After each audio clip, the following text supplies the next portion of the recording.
When you start talking, stop.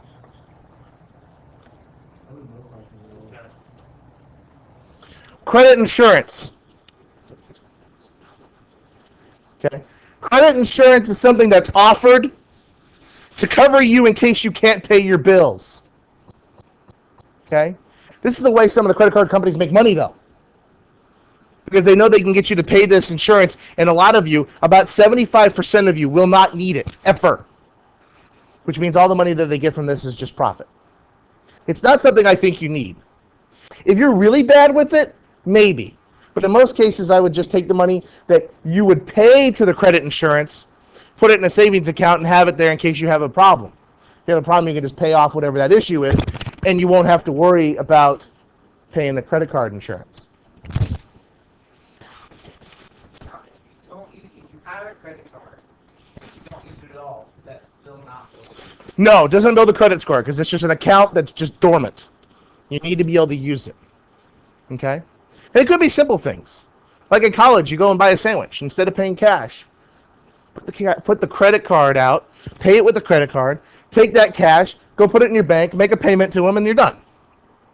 Okay? Or instead of using your debit card once, use the credit card, go back to your dorm and make the payment. Okay? Also, I was in commercials even about having 3 credit scores. Yes, and we're going to get to that, the 3 credit scores, absolutely. And that's what we're talking about right here, the 3 credit bureaus. The credit bureaus are the companies that report your credit score. They're the ones that basically, think of them as the teachers, okay? There's the ones that sit there and go, you shouldn't have done that, or, hey, this is a good job. So the credit bureaus report your credit history. So what's going on with your credit history? Okay. So the primary bureaus, exactly like you said, okay, are the 3 big companies. We have Equifax, Experian, and TransUnion. These are those guys in the commercial where there's 2 big guys. They have like a white T-shirt on that says like 725, 683. And then there's that little dude with the little mask on that has a score of like 425.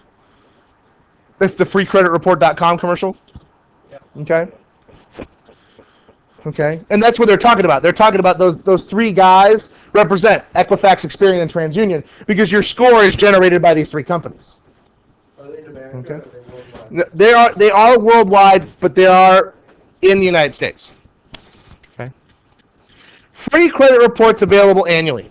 Part of that Free Credit Reporting Act states that you are legally entitled to a free credit report every year. Not your credit score, your credit report. Only once? Once per year from all 3. So this is what I suggest you do. Every year, when you do your taxes, pull up your reports. That's what I do. I just did my taxes. I just pulled my reports. I wanted to make sure there wasn't anything crazy on them. Okay? Thank goodness there wasn't this time. But it doesn't mean there'll always be. Okay? It's not always going to be perfect. Okay? We're getting there. They are provided annually, and here is what is on them. First, it has a report number. Okay? Second, it will have some identifying information. Who you are. Normally your name, your social security number, your address, okay? Your permanent address. Not the one at school. It's the one that you claim as your permanent address. So normally it's for when you're going off to college, it's normally still wherever you live now. And then, of course, once you actually buy a house or rent an apartment permanently, you can change your permanent address. Okay? Potentially negative information from public records. This is things like if you were convicted of a felony and it was theft of money, okay, or embezzlement, or if you had a bankruptcy. Okay? Accounts turned over, potentially negative information. Oh, got that. Accounts turned over to collection agencies. If you have an account that is overdue by 120 days, it'll be turned over to a collection agency. If the collection agency reports it, that's where it's going to show up. And that's going to detriment your credit score. Okay? All account information, both open and closed. Every account that you have, what its balance is, if you're past due, what the due balance is, and what the terms are. In other words, how much you're supposed to pay a month. So if you have a car payment that's $275, it'll say you owe, the original amount was this, you owe this, and this is your monthly payment. The list of companies who have requested your credit. Here's where the Fair Credit Reporting Act helps you out again. Companies that are going to loan you money. Banks. When they look at your credit score for a mortgage. Do not want to see a long list of other companies that have gone in to look at your credit score. Now remember, they're not allowed to look at your credit score unless you give them written permission. Okay? But if a bunch of companies have looked at you, so for example, I'm going to Wells Fargo to get a mortgage, but they see on my credit report that B of A, Citibank, TD Waterhouse, okay, have all looked at my credit score recently, and not one of them do I have an open account with. What is that telling Wells Fargo? Yeah, they denied me. So with Wells Fargo, all of a sudden goes, wait a minute, this person might be at risk. So you want to know what companies have been requesting. If you find a company that you didn't give permission to, you need to take action immediately. Okay? Because you need to throw it, and we're going to get there. Okay? No, 3 credit reporting companies. Okay? Yes? Does your credit score go down when they look at your report if you're buying a car? No, not 1 or 2. That's not going to affect it. But if you had 50, maybe. If you have a good score, they look at it 10 times. That individual company, it'll only show up once. Logging on or something like that, no, it'll only show up once. Because they'll just pull it once. Yeah, no, that's not a problem. All account information, both open and closed, and a list of companies who request your credit. Focus on ethics. Again, the Fair Credit Reporting Act limits the sharing of credit information. You have the right to know what they're sharing. Okay? You have a right to know. So here's an example. You've got a credit report number up here. Here's her name, address, social security number, where her employment was. Public records. Here's that bankruptcy. Ouch. Liabilities. By filing bankruptcy, this person got rid of $57,000 in debt.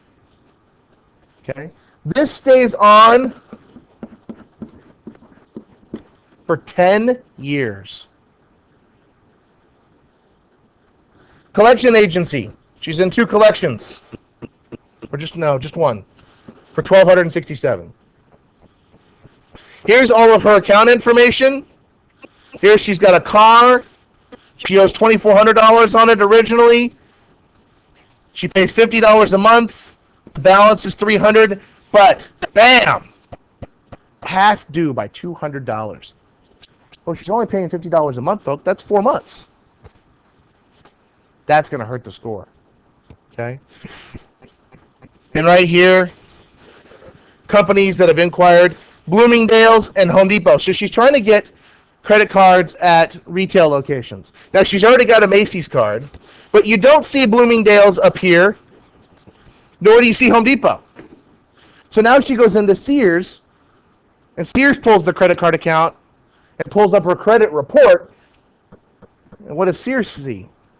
Well, she tried at Home Depot and tried at Bloomingdale's, and they denied her. Yeah, maybe we shouldn't do this. Or maybe we should charge her higher interest. Okay? So you can get credit cards at any, Anybody that offers one. Yeah. but why don't you just use the national? You can, but sometimes they have special offers, like Macy's. When you're getting married, it's fantastic. Because you get 10% off of everything that's on your registry. Sweet. Man. When you're getting married. No, just during a certain period. Normally from the time that you register to 30 or 40 days after your wedding date. Okay? So your rating indicates your creditworthiness. It tells the company whether or not they should loan you the money or not, and how much interest they should charge you. Okay? It can affect the interest rates that you receive. And again, we talked about the fact that it's about utilization, the length of the relationship, okay, and how many recent credit card inquiries. Okay? This is how your score comes about.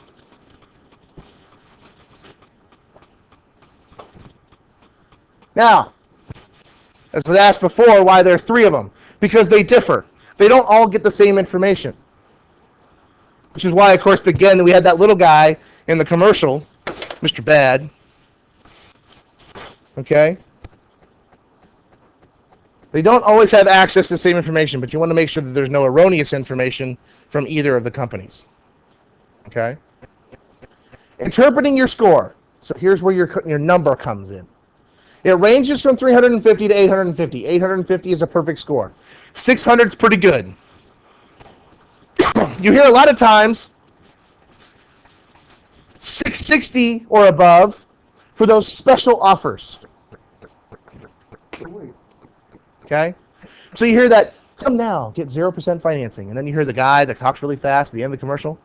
And he goes, well, if your FICO score is 60 or above, or if your credit score meets our criteria, and blah, blah, blah, and they list a bunch of different things that you need to meet. Normally the credit score is 660 or above. Okay? Yeah, absolutely. Okay? If there are errors, you need to contact them immediately. How would you know they're there? Because you're going to look at the report every year. What? That's when you're going to find the errors, right there, every year. Number, like, how would you know just from the number that you're going to? No, you're not. You're going to get the report, the one I just showed you, the actual report. Make sure there's no errors on there, such as they said that you filed bankruptcy when you really haven't. Okay.